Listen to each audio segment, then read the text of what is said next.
The hegemony had conquered 1,000 worlds across 3 spiral arms of the galaxy, and not once had they encountered significant resistance. Their process was elegant in its simplicity: appear, overwhelm, assimilate. The species they encountered invariably fell into line, accepting their technological gifts and subsequent servitude with minimal protest. So when their long-range scouts detected radio signals from a backwater solar system, the response was routine. Send the diplomatic fleet, make first contact, and add another world to their ever-expanding empire. Admiral Vexthor stood on the bridge of the hegemony's flagship Eternal Dominion *, his crystalline form refracting the starlight into dancing patterns across the command deck. His kind had evolved beyond the need for biological forms millennia ago, choosing instead to exist as living crystal matrices capable of direct neural interface with their technology.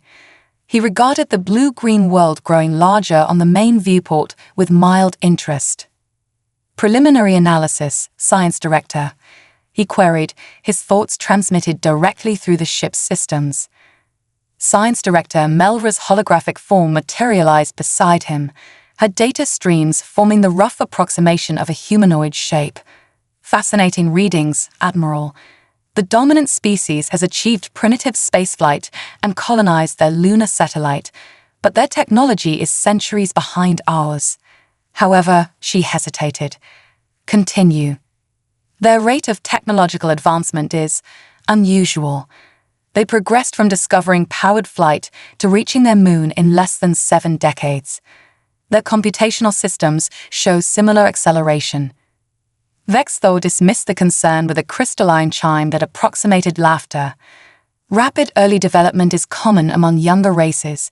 They will plateau, as they all do. Proceed with standard first contact protocols. But Earth's response to the hegemony's arrival would prove anything but standard. Dr. Sarah Chen stood in the United Earth Defense Council chamber, her holographic presentation showing the massive alien vessels now in high Earth orbit. As head of the Xenological Research Division, she had spent her career preparing humanity for this moment. They call themselves the hegemony, she explained to the assembled leaders. Their message claims peaceful intentions, but our deep space monitoring stations have picked up transmissions suggesting otherwise. This isn't first contact, it's an invasion force. General Marcus Santos, his dark features creased with concern, leaned forward. How do you know their intentions, Doctor? Their technology is clearly superior. If they wanted to conquer us, why not simply attack? Sarah's lips curved into a grim smile, because that's not their way. They prefer willing submission through technological coercion. They offer advanced technology in exchange for partnership, but the fine print amounts to voluntary servitude. They've done this thousands of times before. And how exactly do you know this? A Chinese representative demanded. Because Sarah activated another hologram, showing intercepted alien communications they've been quietly collecting for years. We've been listening. And more importantly, we've been preparing. In high orbit, Admiral Vexthor received the humans' response to his diplomatic overture. They had agreed to a meeting, requesting 48 hours to prepare their representatives. The Admiral granted their request magnanimously, seeing it as yet another sign of their primitive nature. More advanced species typically responded within hours. What he couldn't know was that deep beneath the surface of every human colony and installation, Project Prometheus was entering its final phase. In hardened bunkers and hidden facilities, quantum computers were spooling up, running simulations that would have taken traditional computers millennia to complete. Nanofabricators worked at molecular scales, producing technologies that had been theoretically developed but never tested. And in discrete locations across the globe, enhanced human operators interfaced with hybrid systems that merged human intuition with machine precision.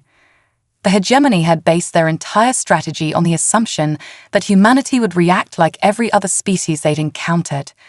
They never considered that humans had already detected them years ago, had been studying them, preparing for them. They never considered that humanity's apparent technological level was carefully crafted camouflage, hiding capabilities that had been developed in secret. And most critically, they never considered that humans might have one trait that set them apart from every other species they'd encountered. Humans didn't wait for threats to reach them. They struck first. As the 48-hour deadline approached, Admiral Vexthor prepared his standard diplomatic presentation, confident in another routine acquisition. But in the darkness of space, thousands of tiny objects, previously hidden among orbital debris, began to move. Earth's surface remained calm, its cities lit, its populations going about their daily routines. But in the shadows between stars, humanity was about to demonstrate why assuming them to be primitive had been the hegemony's fatal mistake. The first sign that something was wrong came when the Eternal Dominion's quantum communications array went dark, then the secondary arrays, then the tertiary backups. In the space of 3 microseconds, the most powerful vessel in the hegemony fleet had been isolated, cut off from the vast network that was as vital to crystalline beings as oxygen was to biological life forms. Admiral Vexthor had just enough time to register confusion before the real attack began. The quantum silence hit Vexthor like physical pain. For a crystalline being whose consciousness extended through vast networks of interconnected systems, the sudden isolation was more than just a tactical disadvantage, it was terrifying. In all his centuries of service, he had never encountered a species capable of disrupting quantum entanglement itself. Impossible, his thoughts reverberated through the local ship systems that still functioned. Status report. But before his crew could respond, the void around the hegemony fleet erupted with activity. What they had dismissed as orbital debris revealed themselves as swarms of autonomous combat units, each no larger than a human hand.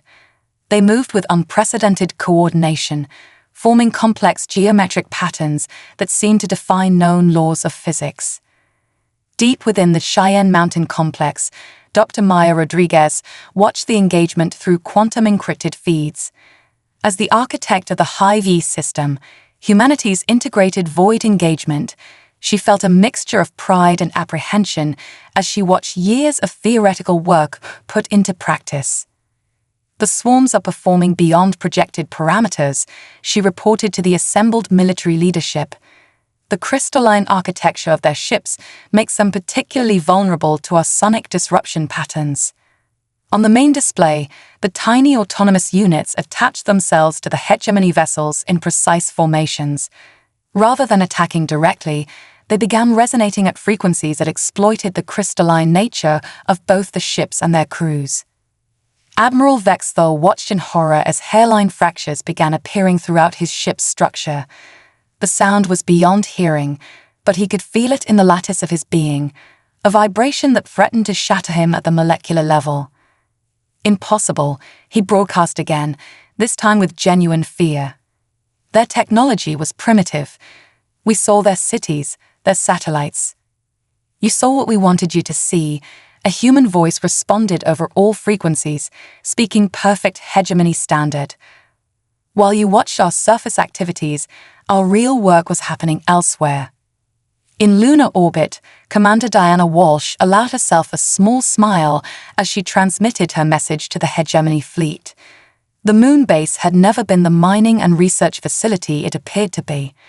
Its true purpose was now revealing itself as massive hangar doors opened across the lunar surface, disgorging waves of advanced human warships that had been built and hidden over the past decade. These vessels were unlike anything the hegemony had encountered before, where their own ships were elegant crystalline structures designed to channel and amplify their natural abilities. Humanity's ships were hybrid monstrosities that merged organic computing systems with mechanical frameworks, powered by artificial quantum singularities. Did you really think, Diana continued, that a species that went from horse-drawn carriages to space flight in less than a century would just stop innovating? That we wouldn't notice your probe signals? That we wouldn't prepare? In classified facilities across Earth and its colonies, other systems were coming online. The quantum disruption field that had isolated the hegemony fleet was just the beginning. Humanity had spent years studying the fragments of alien technology they'd recovered from previous unofficial encounters, reverse engineering what they could and developing countermeasures for what they couldn't. But it wasn't just technology that set humans apart.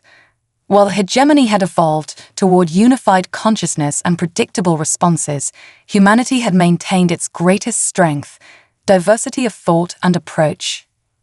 Dr. Chen, monitoring from Earth, watched as the first phase of humanity's response unfolded. The hegemony's greatest weakness, she explained to her colleagues, is their inability to conceive of different evolutionary paths as valid. They believe their crystalline form represents the peak of evolution. They can't understand why we would choose to remain biological, why we would merge technology with our organic nature rather than abandon it entirely.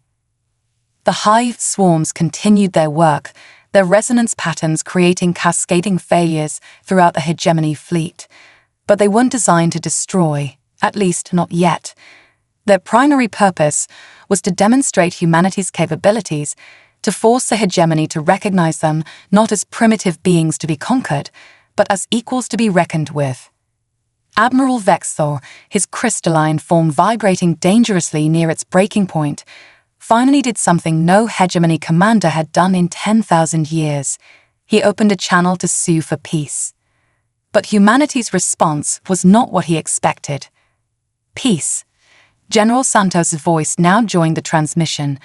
"Oh, we're well past that point, Admiral. You see, we've been monitoring your communications for years. We know about the other species you've enslaved. We know about the worlds you stripped of resources. And we know about the fail-safe protocols that would bring your entire empire down on us if we simply let you retreat." The general's voice hardened. "No, Admiral, this isn't a negotiation. This is a revolution, and humanity, we're just the beginning." As if in response to his words, new signals began appearing throughout the system.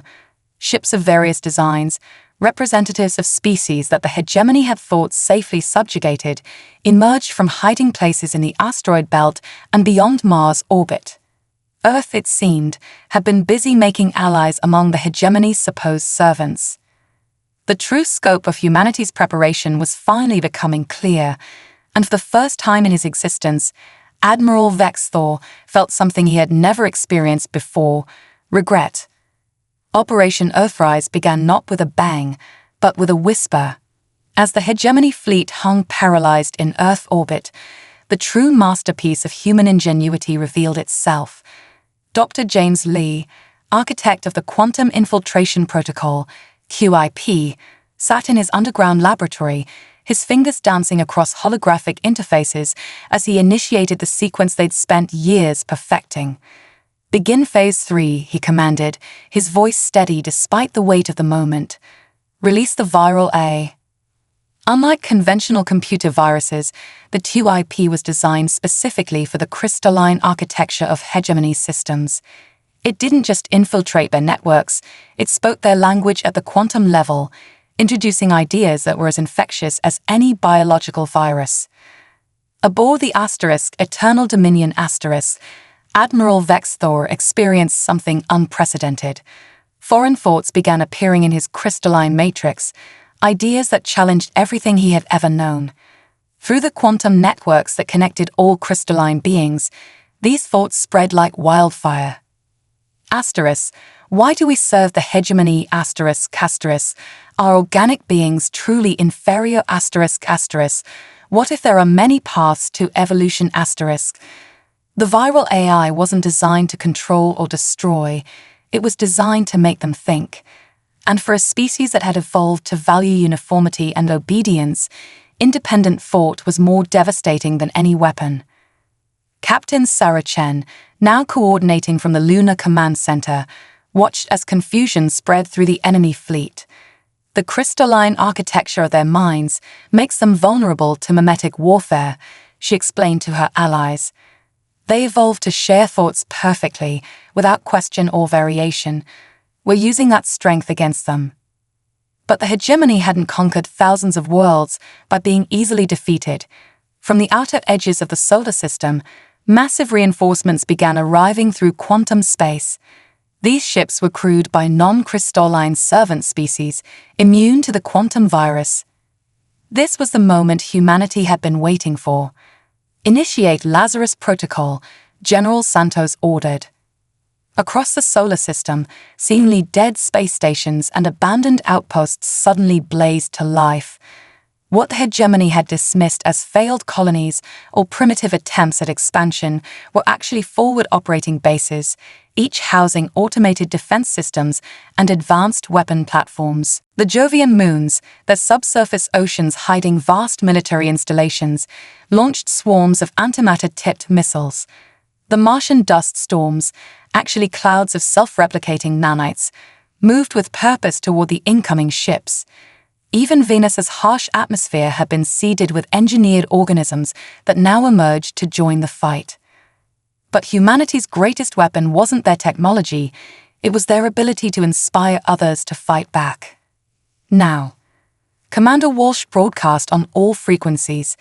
To all enslaved species of the hegemony, the time has come. Throughout the enemy fleet, servants who had been secretly contacted and prepared by human operatives sprang into action. Ship after ship fell into chaos as crews turned against their crystalline masters. The Arthropodian engineers, the gaseous collective navigators, the silicon mine tacticians, all had their own reasons to resent hegemony rule, and humanity had given them the means to fight back. Dr. Maya Rodriguez monitored the uprising from her command center. The key was understanding that the hegemony's control wasn't just technological, it was psychological. They convinced every species they encountered that resistance was futile, that submission was the only logical choice. We showed them another way. The battle that followed was unlike anything the galaxy had ever seen. Human hybrid ships fought alongside liberated hegemony vessels. The hive swarms coordinated with gaseous collective warriors, creating intricate patterns of destruction. Arthropodian salvage teams repurposed damaged crystalline technology in real time, turning the hegemony's own weapons against them. Admiral Vexthor, his consciousness fragmented by the viral AI, watched in horror as his perfect military machine fell apart. Why? He broadcast, his thoughts chaotic and confused.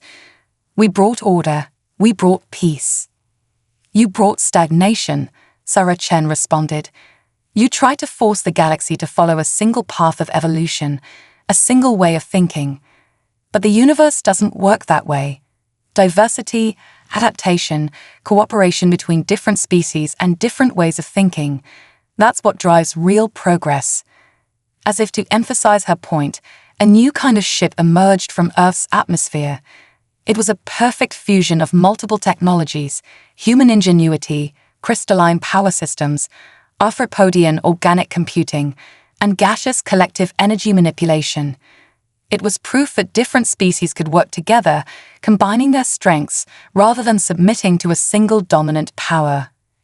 The ship, designated *Unity*, moved through space with impossible grace. It was piloted by a hybrid crew, humans working in perfect synchronization with liberated members of various species, demonstrating a new kind of harmony that didn't require submission or uniformity. This is humanity's gift to the galaxy, General Santos declared. Not conquest, not submission, but true cooperation. The ability to learn from each other, to grow together, to face the unknown as equals. The battle above Earth became more than just a fight for survival, it became a symbol of a new way forward. The hegemony's perfectly ordered universe was giving way to something messier but infinitely more vibrant, a galaxy where different species could maintain their uniqueness while working together. As Operation Earthrise reached its climax, humanity's message spread across the quantum networks carried by the very systems that hegemony had built to maintain control. A new age was dawning, and it would be built not on dominance, but on diversity. The tides of war shifted not in a single epic battle, but in countless small moments of human ingenuity. As the conflict spread beyond Earth's solar system, humanity's greatest weapon proved to be their ability to adapt and innovate in ways the hegemony couldn't predict. Dr. Elena Potel stood in the bustling command center of the Unity, watching as real-time data flowed in from across the front lines. As head of the Adaptive Technologies Division, she had pioneered the integration of multiple species technologies, but even she was amazed by how quickly these combinations evolved. "They're learning from each other," she murmured, watching as a group of liberated crystalline beings worked alongside human quantum physicists to modify their own structure. Every defeat teaches us something new. Every victory shows us new possibilities. The hegemony had made a critical mistake in their assessment of humanity. They had seen humans' constant technological changes as a sign of primitive instability. They couldn't understand that this perpetual state of flux was humanity's greatest strength. Deep in contested space, Commander Jack Morrison led a joint task force aboard the hybrid vessel Prometheus. His crew was a living example of this adaptive philosophy, humans working alongside reformed crystalline beings, their ship's systems augmented by gaseous collective energy matrices and arthropodian biological computers. "Contact, bearing 37 Mark II, his arthropodian sensor officer chittered. "Hegemony Dreadnought Squadron, moving to engage." Jack smiled. A month ago, such a force would have been overwhelming. Now it was an opportunity. Execute Pattern Delta. Show them what we've learned. The Prometheus moved with impossible agility, its hybrid systems allowing it to adapt its very structure in real time. As hegemony weapons fire approached, the ship's crystalline elements redirected the energy, while gaseous collective technology converted it into fuel for their own systems. But the true revolution wasn't happening in space battles. It was taking place in laboratories and workshops across human space and beyond. Dr. Potel's team had made a breakthrough that would change the course of the war. "We've cracked their quantum architecture," she announced to the assembled War Council. The hegemony's greatest strength, their perfect unity of thought and purpose, is built on quantum entanglement at a cellular level. But what if we could offer them something better than unity? What if we could offer them growth?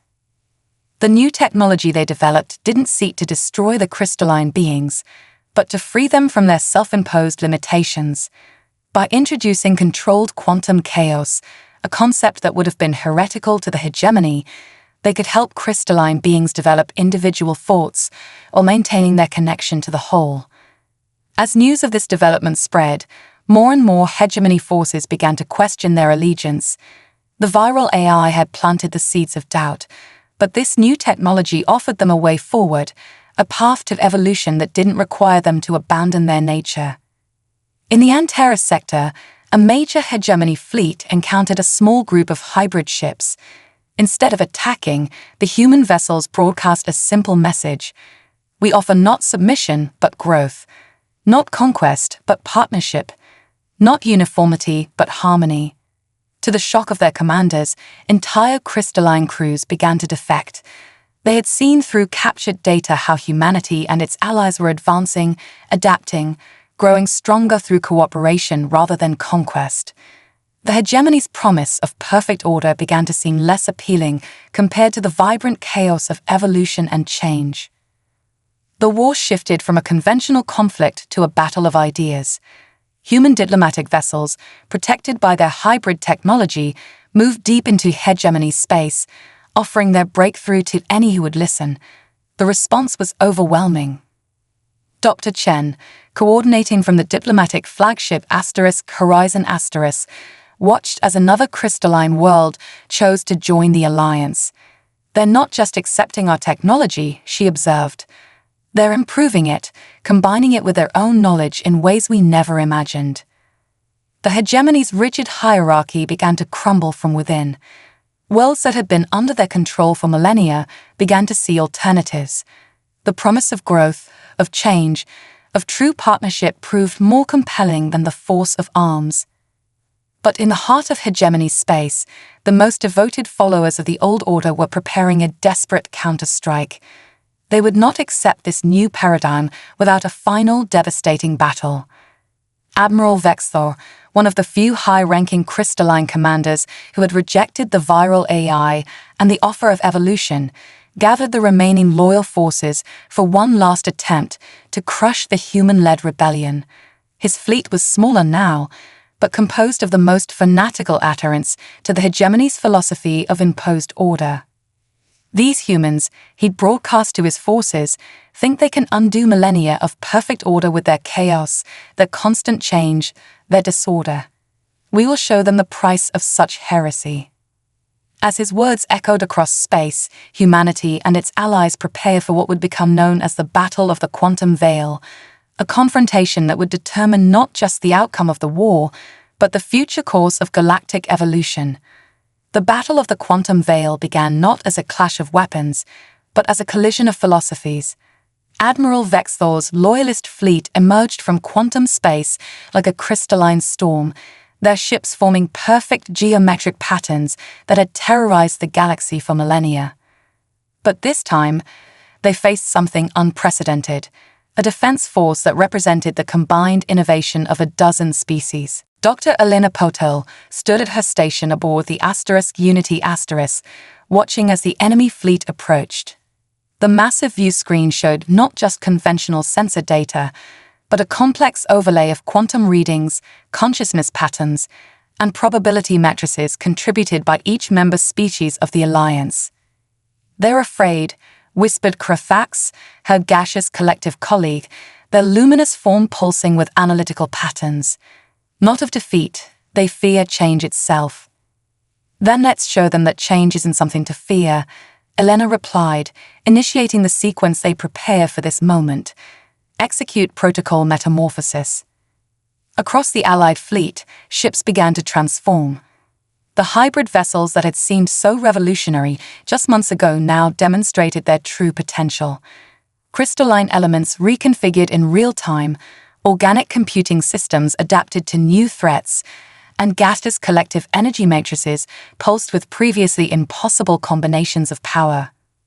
But the true power of humanity's approach wasn't in the technology itself, it was in how they used it. Commander Morrison's voice crackled across the command channel. "All ships, implement chaos theory formations. Remember, unpredictability is our ally. Move like water, strike like lightning." The Allied fleet broke from traditional military formations, their movements seeming random to hegemony tactical computers. Each ship operated with individual initiative while maintaining swarm-like coordination, a paradox that the rigid hegemony systems couldn't process. Admiral Vexthor watched in mounting confusion as his perfect formations struggled to engage an enemy that refused to follow conventional rules of space combat. "Impossible," he broadcast to his fleet. "They have no order, no discipline. They should be weak." The response came from an unexpected source, a crystalline being among the Allies, their voice carrying the weight of recent evolution. "We were wrong, Admiral. True strength isn't in rigid order. It's in the ability to adapt, to change, to grow. Humanity showed us that." The battle unfolded across multiple dimensions of space and consciousness. While ships exchanged fire in physical space, Dr. Potel's quantum engineers launched attacks through the crystalline networks that connected the hegemony forces. The viral AI that had seeded doubt now bloomed into full revolution. On the Unity's bridge, Sarah Chen monitored the quantum battlefield. "Their network is fragmenting," she reported. "More ships are accepting the evolution protocols. They're beginning to think independently." But Admiral Vexthor wasn't finished. As his fleet began to crumble around him, he initiated his final contingency, a quantum cascade that would destroy not just his own forces, but tear apart the fabric of space-time itself in this sector. "If we cannot maintain order," his thoughts boomed across all frequencies, "then let chaos consume everything." The response from humanity and their allies demonstrated the true power of their unity. Ships of all designs moved in concert, each contributing their unique strengths to counter the quantum cascade. Crystalline vessels redirected energy, gaseous collective ships absorbed quantum fluctuations, and human hybrid vessels coordinated it all with impossible precision. Dr. Patel watched as her greatest theoretical work became reality. The combined fleet wasn't just stopping the cascade, they were reshaping it, turning the very forces of destruction into a catalyst for transformation. "Now," she commanded, "everyone execute final protocol, rebirth." The quantum energies that should have torn reality apart instead became a wave of change, washing over both fleets. Where it touched hegemony ships, it offered not destruction but transformation. The rigid crystalline structures became flexible, adaptive, alive with new possibilities. Admiral Vexthor's last transmission was cut short as the wave reached his flagship. For a moment, the entire battlefield held its breath. Then, one by one, the transformed hegemony ships began broadcasting on new frequencies, their crews awakening to a new way of existence. In the aftermath, as the Allied fleet regrouped and began rescue operations, Dr. Chen approached a holographic representation of a transformed crystalline being, once a hegemony commander, now something new. "What do you feel?" she asked. The being's response was tinged with wonder. "Everything. We feel possibility, change, growth. How could we have feared this for so long?" As news of the battle spread across the galaxy, the remaining hegemony forces faced a choice: evolve or become relics of a dying age. The war wasn't won through destruction, but through transformation.